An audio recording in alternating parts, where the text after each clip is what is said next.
one of my memories of Plum Village was also lazy days. Mm, And Americans hate the word lazy.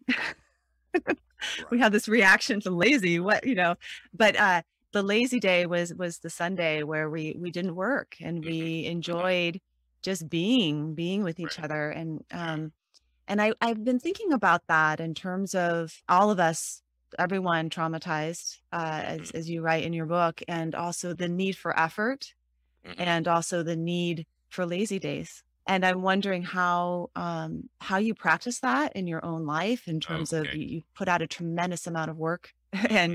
and then also how you practice laziness. First, I have to say, I I discovered throughout my whole life that I actually enjoy doing things. But as I've grown older, I resist the definition of what I'm doing as work because I see it it only identifies within a commercial productivity, all of which is wonderful and fine if we're producing things that don't cause suffering. That's our human creativity, emotion. So I practice laziness every morning before I get out of bed. So what I've discovered in a non-monastic paradigm of daily living, you have to take moments of laziness. So I start the morning lazy. I do not rush out of bed. I do not use an alarm clock. I haven't for years because I don't want to be alarmed. My, I have enough alarm, right? I don't need another alarm to shock me into. And so I begin with a body centered meditation on the five remembrances of Buddhist practice while I breathe, still in the bed. And only after I complete that process and remember my father's waking up words, which was hallelujah, I'm alive again, so that I have some sense of reality and some sense of joy before my feet hit the floor. And then in mindfulness practice, everything can become an object of meditation in the best sense of the word. So I shower, the water. I remember being part of my life in places and villages and cities and environments where, and here, where water was so precious, hard to come by, walking to a river, a dirty river to get the best water you could, picking out the worms. And so when I shower, I just don't cut on the faucet and forget that I am lucky in that sense to have that access to. I am grateful for my experience of water. So I'm thanking the water. So I practice gratitude for being alive, being able to experience life in this way. So, and then I go outside to our little patios where we have lots of flowers and plants and hummingbirds and other kinds of birds and hawks in the trees nearby. And I talk to them every morning and they talk back sometimes. And I find that also that time in nature as a contemplative experience, not just a walk through, or like our dog Charlie, who's stopped to smell all the flowers, learning how to do that. And that's part of what the slowing down and the lazy days allow. So I build laziness into my whole day every time and whenever I can, because I have days when it's not so easy. But I always begin the day lazy and end the day lazy. I have an evening process I go through, sometimes with the moon when it's out and standing meditation in 360-degree experience of the moonlight around my body and up and down my body, and a meditation I use from my early experience in the Tibetan tradition to go to sleep. Bathing in moonlight before bed. That sounds like a lovely practice. So I'd love to talk about America's racial karma and how we're all affected by it and Mm, what you mean by it. And then it also extends. You've written about how it extends beyond America. It's not mhm, just about America, but mhm. maybe just start by defining karma and America's racial karma. So what I mean by karma in this instance is a repeating pattern. So if you're a scientist or a sociologist or a psychologist, you understand the language of patterns that repeat, habits that repeat.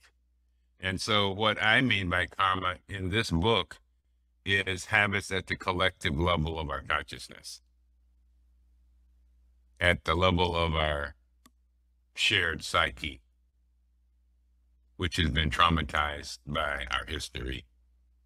And that the pattern of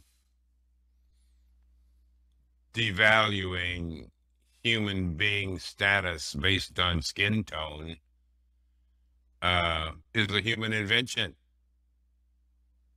not a divine code. And and so my effort with the book is to help people understand how humans create patterns that disrespect and destroy and harm others, both at the individual level, but also at the level of consciousness itself. The question for us as conscious human beings, willingly conscious human beings, is to always be on alert to where our thinking's been conditioned by our trauma, by our motivations, by our intention. And as long as the intention is alive, the pattern sustains itself. There's plenty of examples of humanity throughout all of history that learned how to be together in wellness, justice, and harmony as best they could. But our state here in the US today makes everybody wonder if we don't have the intention to be well together, to be just together, to be in harmony. And so the wheel and the patterning is continuing. That's karma. And the only way to break the cycle is to create a new pattern. And what I'm saying in the book, just a little bit, is in order to create a new pattern, you must come deeply into recognition of your own humanity. If you cannot recognize your own humanity, you cannot recognize it in anyone else. Hi, folks. I want to tell you about a few live events that I'm offering. First, for the general public, I'm going to be at Insight LA on February 11th online, offering an introductory course to acceptance and commitment therapy. And second, if you are a mental health practitioner, join me at PESI for their Body Image Summit, helping every body find peace with food and weight on February 24th and 25th. And then finally, in March, if you're a clinician, I'm offering a workshop with Praxis Continuing Education, so you can join me there. You can check these all out on my event page at drdianahill.com. You've written about avoidance, the type of therapy that I practice, acceptance and commitment therapy, works a lot with avoidance and the suffering that comes from avoidance, and that also links to Buddhism and the Four Noble Truths. But specifically, you write about how we have these three types of avoidance, which is we deny it, then we forget about it, so it never happened, or we say like I wasn't alive back then. Mhm. Um, so how do you work with people that are engaging in avoidance, whether it's avoidance of their trauma or avoidance of their own shame, or for white folks like myself, avoidance of guilt, or we'll do anything we can to get around Mhm. those feelings that show up? Well, my experience is um, spiritual practice. And in particular, I mean mindfulness of the body and the practices of mindfulness of the body. The modern world has convinced us that cognition is the whole meaning of reality. I think, therefore I am. But to use a quote from Thich Nhat Hanh, I think, therefore I am not. Meaning, when I am thinking, you can just try this out anytime. When I am thinking, it is difficult for me to be aware of anything but my thought. And therefore, the pancakes might be burning. Therefore, I realized I left my keys in the car. And because I was thinking about my next project or my next whatever. And so our cognition gift is wonderful. It's the newest part of our evolutionary brain, but it is only one part and one perception of reality. And until we both train our bodies at another level of evolutionary resilience, it's not enough resilience just to get by now, because we're inundated and interpenetrated every day, day and night by traumatic activation.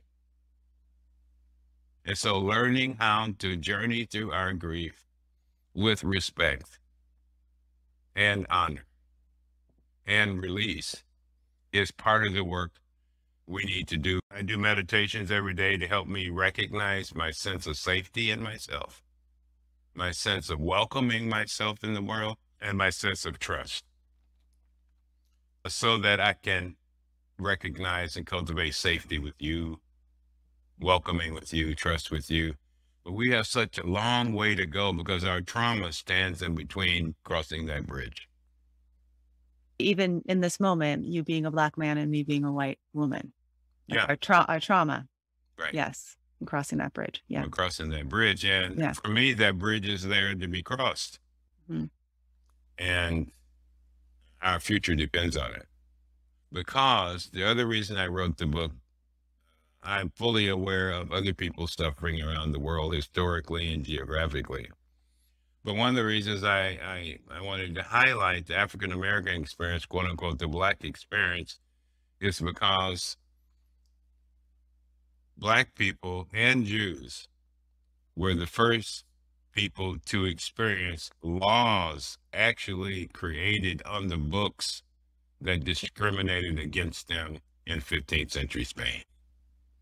And so to get away with George Floyd's murder, don't you understand? You're next. We see this attack mentality. And if I live long enough, I'll write a book about the patriarchy, but I keep thinking, my God, it would have to be too long of a book. The conditioning of our male language and archetypes and even worship of maleness also does not help us embrace our trauma. Because if you're on the battlefield, you don't have time to embrace your trauma. You are trying simply to survive. And that survival sense, that we are at war all the time sense, is not sustainable, and it is not turned in on itself. So I have a question about that, and I really want to know your thoughts on this about anger. Because I interviewed Kristen Neff, and she's written a new book come out called Fierce Compassion.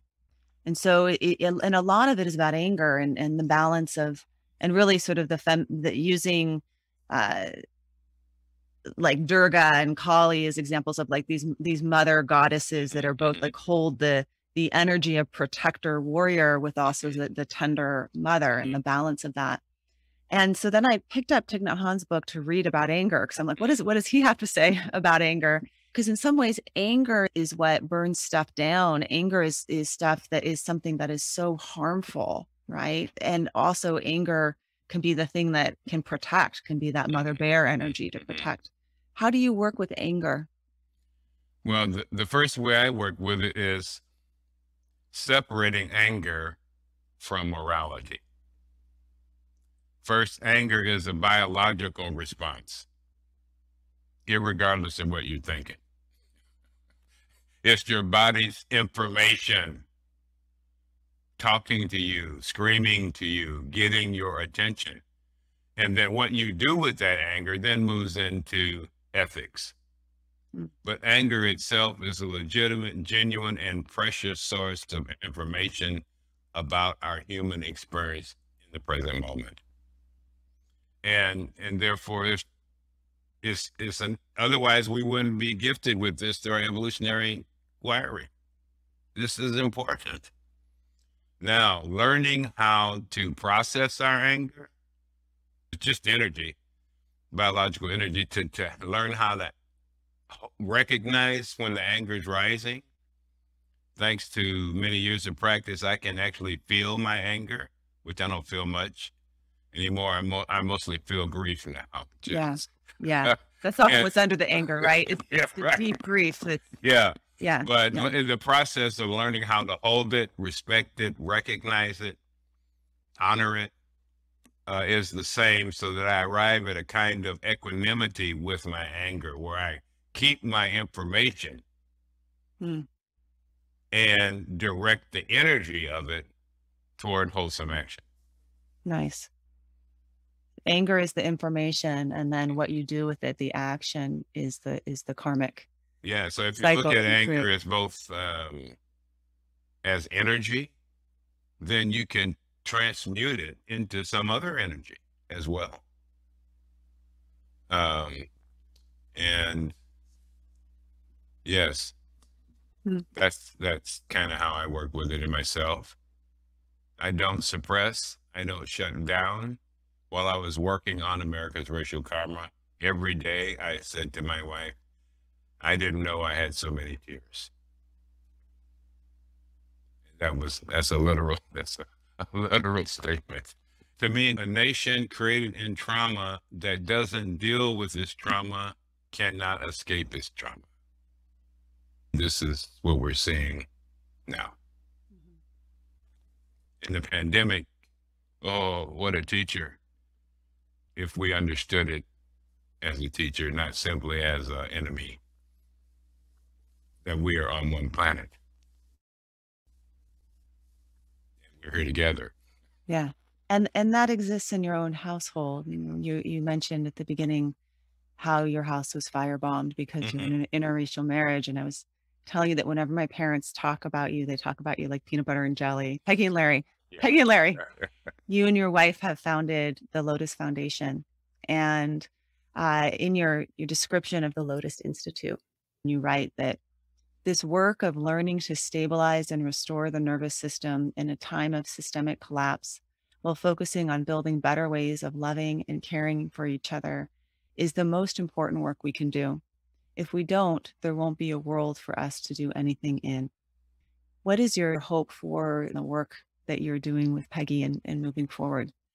Well, my attention now is around understanding trauma as social, systemic, psychological, but not separated from our life and the culture in which we live. I've lived in enough places to know, rarely have I gone to the grocery store in other parts of the world and ever thought I'd get shot. That is, culture cannot be separated from individual behavior. And so we blame individuals for things the culture produces. Our technology produces it if it's misused. We have to really massively re-educate enough of us fast enough so we don't just like kill ourselves, either openly or on purpose. Suicide rates are up, I know you know this, across every ethnicity in the United States. And the age of suicide is dropping. How is our society creating the emotional, psychological, biological, and social experiences that make a child think that's the best choice?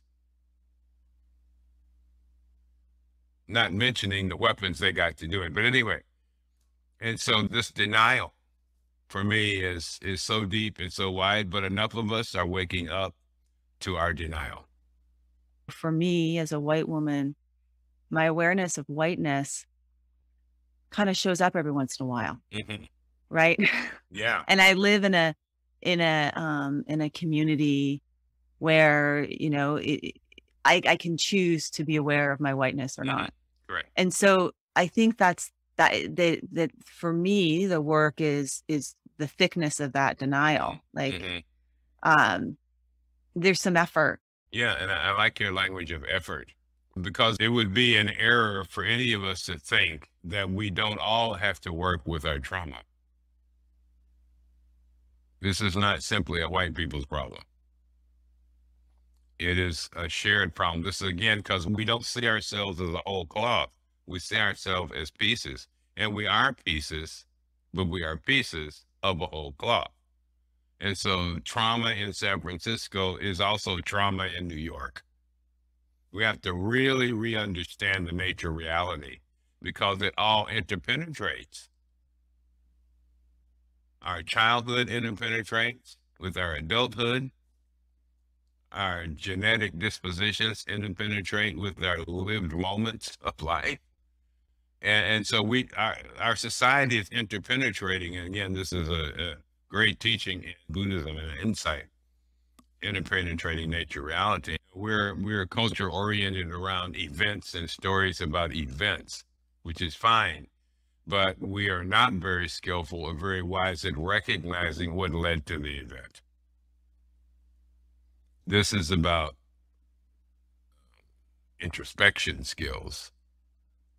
This is about lazy days. We used to walk to one of the very old French indigenous churches, which you may have gone to too. Beautiful, with old art and through the sunflowers. You have to walk through the sunflower fields to get there. Yeah. I mean, it's a good life. Yeah. And, for me, part of our challenge is finding a lifestyle where that can happen. Yeah. It took me years to really understand what Thich Nhat Hanh meant by mindfulness. What he meant was, if you're not a monk, you have to create a lifestyle where mindfulness in daily life becomes possible for you. I in my office, I have 2 artifacts that I keep from there that I brought back. And one is this little piece of wood. Okay, and it says on it, "We enter are." Mm-hmm. And in reading your work, it just evoked that memory. And I got it down. I was like, I got to bring this out and have this. And then the other one, which is, this is so Thai, it's everywhere, right? Is the peace is every step. And I think about, and when I was chatting with my mom about interviewing you, I said, he's kind of like if Thich Nhat Hanh and Ibram X. Kendi had a baby. We can imagine what that would be. And it might be Larry Ward.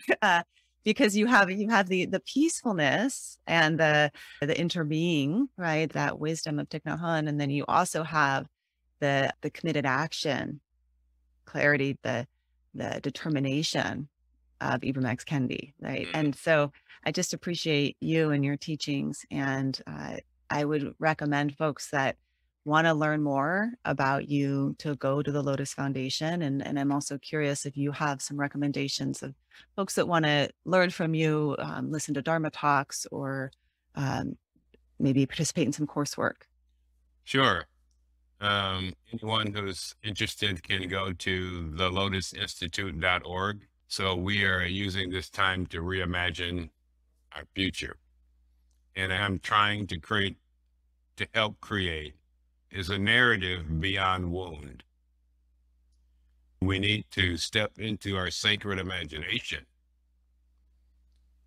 about the society we want to live in, that we want our children to live in, that we want our plants and animals to live in, and then clarify for ourselves what that feels like in our body, and then bring that back to now and decide what we change to get there. And that, to me, is the practice of eco-spirituality, evolutionary eco-spirituality. Well, thank you, Dr. Sure. Ward. It's been an honor and delight to have you in this interview, and to have you in my parents' lives. They've transmitted you to me, I guess, over time through that.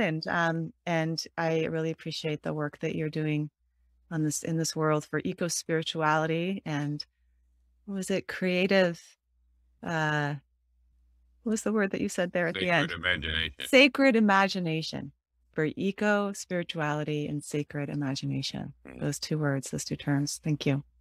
Thank you very much. Okay, take care.